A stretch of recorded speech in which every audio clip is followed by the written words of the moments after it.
Welcome to our channel physical education for Odisha.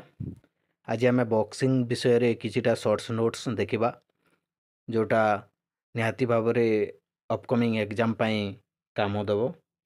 तो IBA बा international boxing association जोटा 1946 रे स्थापित होता है यार हेडक्वार्टर होची लौसान स्विट्जरलैंड रे एवं प्रेसिडेंट अछंती उमर क्रिमलिप मन रखिए। इंटरनेशनल बॉक्सिंग फेडरेशन 1946 रे प्रतिष्ठा होता है यार हेडक्वार्टर अच्छी लौसान स्विट्जरलैंड रे। तापरे बॉक्सिंग फेडरेशन ऑफ इंडिया बा इंडियन बॉक्सिंग फेडरेशन फॉर्म एटा होता 1949 मसीह।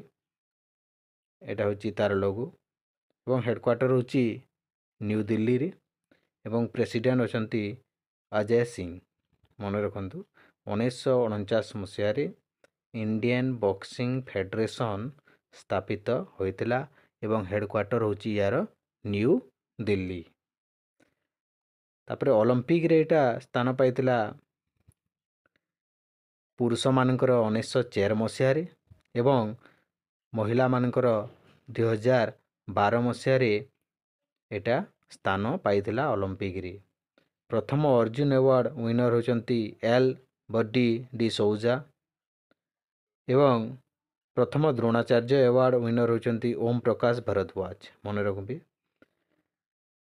एल बडी डी सौजा एटा फास्ट अर्जुन अवार्ड विनर एवं ओम प्रकाश भरद्वाज प्रथम द्रोणाचार्य अवार्ड विनर।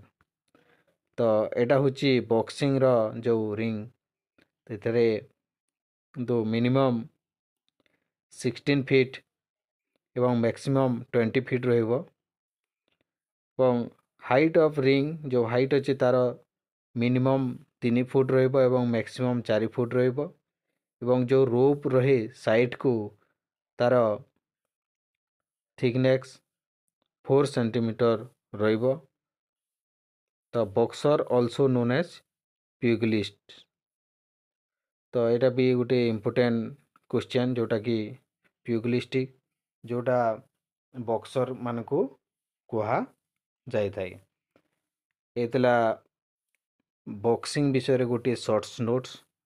तो निश्चित भाव में एटा एग्जाम गुड़िक काम देव बोली मोर आशा।